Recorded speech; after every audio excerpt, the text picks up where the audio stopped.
నేను అమ్మనైతా అంటుంది. ఈ అమ్మేమోగానైనా తాత్రం చేసింది.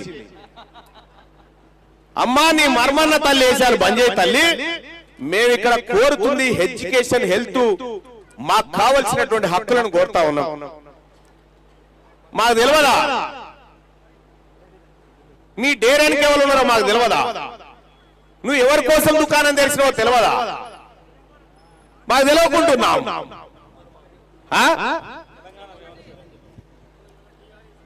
మా అమ్మ మా ముదిరాజు తల్లి, మా పద్మశాలి తల్లి, మా గౌళ్ళ తల్లి, మా పెరికోళ్ళ తల్లి, మా కుర్మోల తల్లి, మా మున్నూరు కాపు తల్లి, మా ముస్లిం తల్లి, మా పేద వర్గాల తల్లులు, మా కుమ్మరి మంగలి సాకలి అమ్మా, మా మంగళోళ్ళ తల్లి ఏ డాక్టర్ లేకుండా కానుపు చేసింది మీ ముఖానికి. నువ్వు అమ్మవేందమ్మా, నువ్వు అమ్మవేందమ్మా మాకు? ఇవి అమ్మనా? నేను అమ్మనైతా అంటున్నాను. మా అమ్మ సారదండ చేయలేదయ్యా, మా అమ్మ సారదండలు చేయలే. మా అమ్మ కష్టపడ్డది, మా అమ్మ కూల్యాలు చేసింది. నీ లెక్క దిగుమతి అయ్యి ఇలా ఈమె చేసినాకనే బతుకమ్మనట, ఈమె ఆడినాకనే బతుకమ్మ ఎరకనట మనకు. అది వరకు ఎవడు బతుకమ్మ ఆడలేవంతానా. ఇలా నేను చెప్తా ఉన్నా, మా తెలంగాణ రాజ్యాధికార పార్టీలో ఉన్నటువంటి మా ఆడబిడ్డల కాలుకోటికి సరిపోవు నువ్వు. మా తెలంగాణ రాష్ట్రంలో ఉన్నటువంటి మా బీసీ ఆడబిడ్డల కాలికోటికి సరిపోను. నే అమ్మనైతా అని చెప్తా అంటున్నాను. అమ్మా నేను ఈ వేదిక మీద నేను చెప్తా ఉన్నా, రెండోసారి మంత్రివర్గ విస్తరణ అయినప్పుడు వాకటి శ్రీహరి గారు, అడ్లూరి లక్ష్మణ్ గారు, వివేక్ గారు ఈ ముగ్గురు ప్రమాణ స్వీకారం చేసిరు. నీ నాలుగో పేరు ఉండేనా లేదా నీ పిల్లల మీద ఒట్టే చెప్పు. ఆ రోజు నువ్వు ప్రమాణ స్వీకారం చేసేది ఉండేనా లేదా? చివరి క్షణంలో రాహుల్ గాంధీ ఎంటర్ అయి నీ పేరు తీసేపిస్తే ఏం జరిగింది తల్లి? నువ్వు ఇవాళ మంత్రికి ఉండేదానివి కదా, ఆయన రాహుల్ గాంధీ ఎంటర్ కాకపోతే మీ నాయన నిన్ను ఎందుకు ఎలగొట్టిండు తల్లి? నువ్వు ఢిల్లీకి పోయి కాంగ్రెస్ వాళ్ళతో చేతులు కలిపేవానే కదా నిన్ను పక్కకు పెట్టింది. నువ్వేదో ఆత్మగౌరవ సమస్య అని చెప్పుకుంటా ఉన్నావు. ఈ బిడ్డల ఆత్మగౌరవం కోసం, ఈ పేద వర్గాల అసలైన విద్య కోసం ఈ మీరు అధికారంలో ఉన్న 10 ఏళ్లలో ఎన్నడన్నా రైట్ టు ఎడ్యుకేషన్ అమలు చేయమని చెప్పిందా? చెప్పిరా? మరి బీఆర్ఎస్ పార్టీ నాయకులను నేను అడుగుతా ఉన్నా, సరే అది మీ ఇంటి పంచాయతీ, మీరు ఏమన్నా గారు ఏడ్చబోరు కానీ ఒక మాట చెప్తా ఉన్నా, మీరు మా వర్గాల ప్రజల్ని చట్టాలు ఇంప్లిమెంట్ చేయకుండా మోసం చేశారు. కానీ మేము చెప్తా ఉన్నాం, మేము నిజాయితీ పరులం.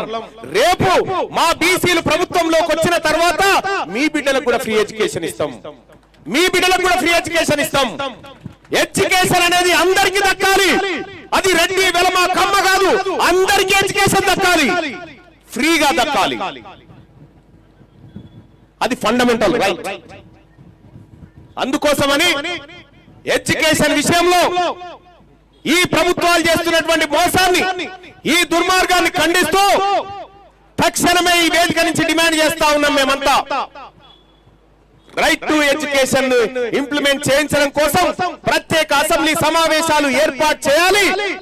చేసి ఫీ రెగ్యులేటరీ కమిటీని కూడా నియమించి ఫీజుల కట్టడి కోసం వాని ఇష్టం ఉన్నట్టు పెంచుకుంటాడు. 15%, 20%, 30% అమ్మ చదివి ఒక ఏడాది అటు ఇటో కష్టపడి తల్లిదండ్రులుగా రెండో ఏడాది నుంచి వానికి ఫీజులు కట్టలేక ఇబ్బంది పడుకుంటా నా దగ్గరికి వస్తా ఉంటారు చాలా మంది. అన్నా ఫీజులు తక్కువ వేయాలన్నా, స్కూళ్ళల్లో ఫీజులు ఎక్కువైపోతున్నాయని అంటారు. పోయి తన్నుపోవాలి అని చెప్పిరా. ఈ చట్టం నీ దగ్గర ఉందని తెలుసా? ఈ చట్టం కాయదని తీసుకుపోయి వాడి ముఖాన కొట్టు, వాడి ముఖం ఎర్రగైపోతుంది, దెబ్బకి నీ ఫీజులు తక్కువ చేస్తారని చెప్పిన. ఇది తీసుకపోయి ఇలా మా బల్వీర్ ఉన్నాడు, మా బల్వీర్ ఆ చట్టాన్ని తీసుకొని పోయి 25 మంది పోరగాలని ₹1 లేకుండా చదివిపిస్తా ఉన్నాడు. ఇప్పుడు ఆడ సప్పట్లు కొట్టరు ఒకసారి.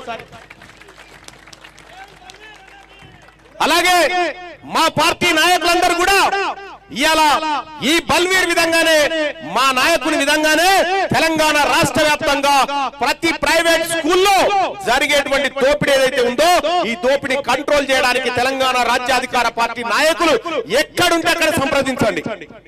ఎక్కడుంటే అక్కడ మా నాయకులకు చెప్పండి. నేను ఈ వేదిక నుంచి చెప్తా ఉన్నా, మా జానయ్య గారికి, పెద్దలు జానయ్య గారికి చెప్తా ఉన్నా, రాష్ట్ర వ్యాప్తంగా ఎక్కడ ఉన్నా కూడా ఫీజుల పేరు మీద ఎవడు వేధింపులకు గురి చేసినా మేమందరం కూడా ఎక్కడికక్కడ మా జిల్లా అధ్యక్షులకు కూడా చెప్తా ఉన్నా, నేరుగా వాళ్ళతో మాట్లాడండి, ఈ చట్టం గురించి చెప్పండి. ఈనకపోతే నేను చూసుకుంటా వాళ్ళ సంగతి. సోదరులారా, ఇంకంతే కాదు, ఇది ఎడ్యుకేషన్ మాత్రమే కాబట్టి నేను ఎడ్యుకేషన్ విషయమే మాట్లాడుతున్నా. వేరే రాజకీయాలు మాట్లాడాల్సినటువంటి అవసరం వేరే వేదిక మీద ఉంటుండొచ్చు, కానీ ఎర్రటి ఎండలో ఎవరి సత్తి వాళ్ళు కట్టుకొని వచ్చినటువంటి తల్లిదండ్రులు ఎవరైతే ఉన్నారో ఈ చట్టం అమలు చేయాలి అనేటువంటి నినాదం మనం గట్టిగా చేయాలి. మనం 10 మంది విద్యార్థులకు తల్లిదండ్రులకు చెప్పాలి, ఇది ఒక చట్టం ఉంది మనకు, ఇది ఇంప్లిమెంట్ అయితే ఇలా 50,000 ఫీజు 20,000కే వస్తుందని చెప్పండి. ఇది ఈ విషయాన్ని తెలియజేయండి. మరి రైట్ టు ఎడ్యుకేషన్ అమలు చేయాలా వద్దా? చేయాలనుకుంటే చేతులు ఇవ్వటండి. Right to education, right to education, right to education, right to education. జై తెలంగాణ, జై బీసీ. సోదరులారా, ఇవాళ కూర్చోరి ఇంకా అయిపోలే, కూర్చోరి. ఇవాళ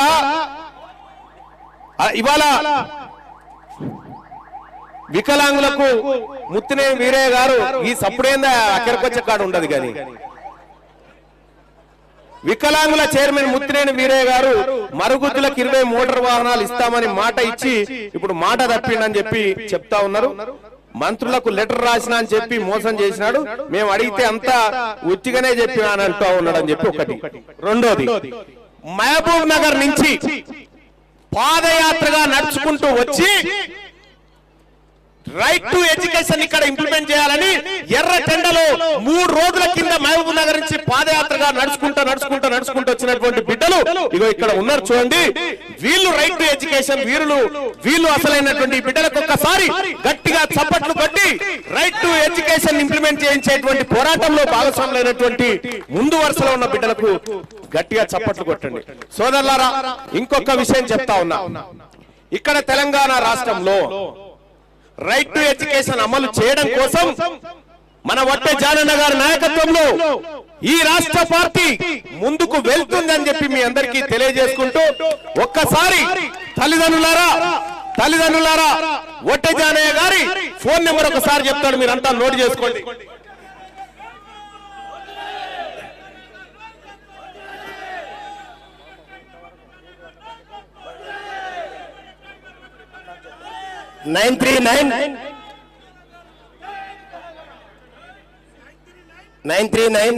మళ్ళీ 939-055. అది మన రైట్. ఇదేదో ఉట్టిగా చెప్పేటటువంటి మాట కాదు. 2009లో చేయబడినటువంటి చట్టం నేటికి అమలు కావట్లేదంటే దానికి కారణం ఏందో ఒక్కసారి మనందరం ఆలోచన చేయాల్సినటువంటి అవసరం ఉంది.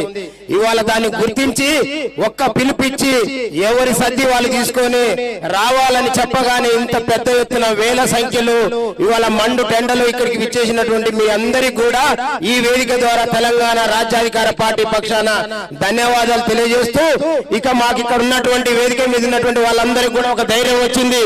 సోదరులారా, ఎందుకంటే మంచి రోజులు రాబోతున్నాయి అనడానికి కారణం ఇదే.